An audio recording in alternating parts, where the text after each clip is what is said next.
Let's go now to Gary Spinell, our public address announcer, and he is going to introduce today's competitors for the Slam Dunk Championship. Making his first appearance in the Gatorade Slam Dunk Championship, this fine forward is one of 3 20-point scorers who have helped make his team one of the surprise successes in the NBA this year.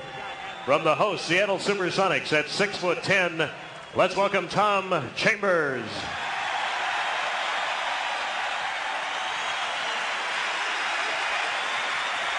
The shortest competitor in this year's Slam Dunk event, this rookie guard led Duke to the NCAA Finals last year and is being counted upon by the San Antonio Spurs to bolster their backcourt for many years to come. At 6'2", Johnny Dawkins. One of the founding members of Phi Slama Jama, the University of Houston's fraternity of dunk. This versatile athlete now dunks to the delight of fans of the Portland Trailblazers. Nicknamed Clyde the Glide for his smooth style. 6'7", Clyde Drexler. The second rookie in this event, this man leads all first-year players in scoring and heads a 5-man rookie contingent that helped revitalize the Cleveland Cavaliers. An exciting open court player at 6'6". Say hello to Ron Harper. A finalist 2 years ago, this Chicago Bulls star missed last year's slam dunk competition, as well as most of the season because of a broken foot. Well, he's healthy again and leading the NBA in scoring. One of the game's most exciting athletes at 6'6". Here's Michael Jordan.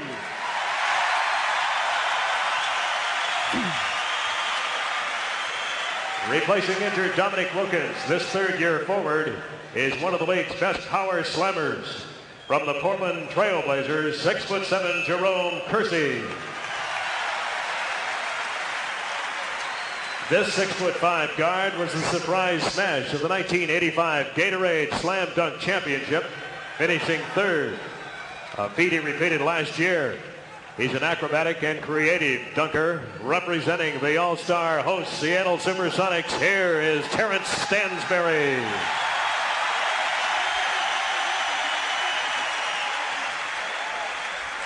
One of the bright young stars of the New York Knicks, this second-year pro used to be known as Dominique's younger brother, but he has rapidly established an identity of his own, standing 6'6". Here is Gerald Wilkins.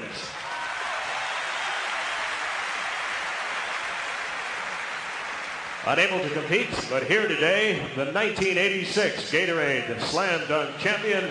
Let's have a nice hand for Spud Webb. All right, Spud Webb being introduced. He's in the stands today. He's way up in the stand, sitting in the cheap seats. I thought he could have gotten a better ticket. Well, not too bad. He's behind us to the right. All right, Dominique Wilkins also here. He was 2 years ago champion. Let's take a look at the guidelines and rules for the Slam Dunk Championships. 2 dunks in the first round, 3 dunks in the semifinals and the finals. And in order to encourage creativity, the competitors may replace up to 2 dunks per round. Here is the order of competition. You can get 0 to 10 points. There are 5 judges, meaning that 50 would be perfect, of course. Maximum score 50 per dunk with the 5 judges. And the competitors are judged for style, athletic ability, and creativity. And when they had the judges meeting prior to today's competition, the basic rules that were handed down by the NBA to these judges were to simply feel it, what looks right and what's most exciting. It's a little bit like judging ice skating or gymnastics in some cases, with the exception that you're not really looking for a specific program that's designed. And here is the first competitor, Michael Jordan, who unfortunately couldn't be here last year because of injuries. And he was talking, you may have seen him with Dominique Wilkins, who wished him good luck. Oh, just like his commercials. Well, he goes with the little cup job. I thought he might go with the one hand, and then he switched it back to 2 to throw it through with authority. We'll see how the judges come up with the scoring in this, and we'll watch the replay. Michael Jordan. Now watch the cup move right here, and the swing over, and then the 2-hand stuff as he passes by the basket.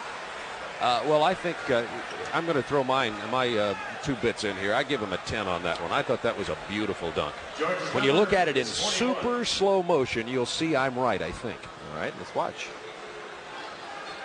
Our next competitor from Portland, Clyde Drexler. What do you think? It looks pretty good, but I bet you'll only get about a 48.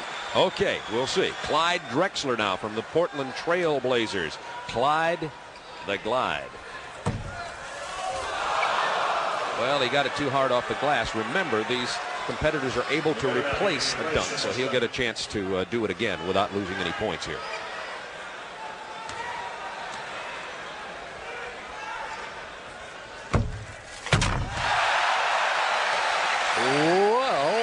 Well, he threw it through with authority. Now, you see, that's a little bit more on the high level of creativity, because throwing the ball up like that off the glass requires a great deal more timing. And here Clyde with the good throw, chases it down. It goes past the basket. As he's going way past it, reaches back and is able to throw it through.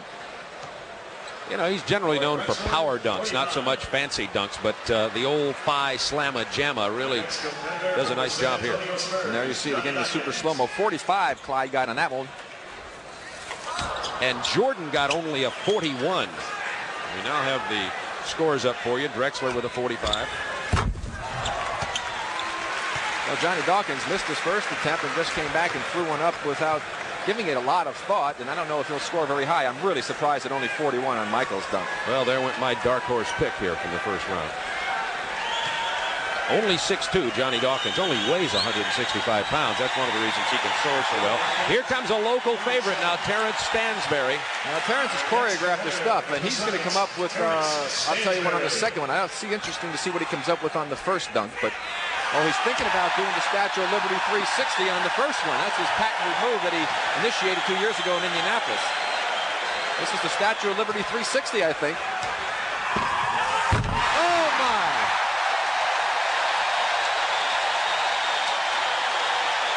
And the partisan crowd holding up 10s. Oh, we see a couple of 9s snuck in there. And 1-8. Dawkins only had a 37. Leader right now is Drexler with 45. There you see the 360. Beautiful control for Stansberry, 49. So Stansberry is our leader in the first round. One of the NBA executives, Rick Welts, said that he was his dark horse pick. He thought Stansberry could win it. Well, he got off to a great start. And here's the leading scorer of all rookies in the NBA this year, Ron Harper, great player for Cleveland. Oops, nice idea. Now he doesn't have his game choreographed, so I don't know what he's going to come up with. He says, well, I just kind of go, I get up in the air, and then I figure out what to do. It looked like it the first time. He changed his mind on that one.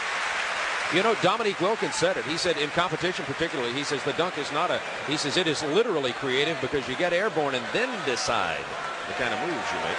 And there's Harper again on the move, throws it up under his arm, goes up for the catch while he's in the air, and the two hands over the head as he passes by the basket. A nice looking move, 45 points. So Stansberry still leads with a 49, Drexler and Harper with 45, Jordan with a 41, Dawkins with only 37. Here's Tom Chambers. Nice move otherwise. A little whirling dervish there, and try to snuff it in with the left hand, and came up a little bit too long on that one. Hit the back right part of the rim. Tom is the tallest dunker here. He's 6'10". You notice, so there's Maurice Lucas in the stands. Got his card. A pretty good looking dunk, particularly when we see it in slow motion. Tom Chambers. He's on the All-Star team, too, by the way, a late addition to the All-Star team. Now watch him again. He's going to do a little windmill action. Takes it to the right hand. He's got both hands on it. Now he goes, there's a little windmill back over to the left side. Throws it through with the left hand as he is underneath the basket and reached back. Comes up with 41. So 41 for Tom Chambers. The leading scorer right now is Stansberry with 49. And Dominique Wilkins worked with his brother in the summertime, giving him some ideas for the dunks. He also worked with Ron Harper. Wilkins trying the Spud Webb move. First of all, he attempted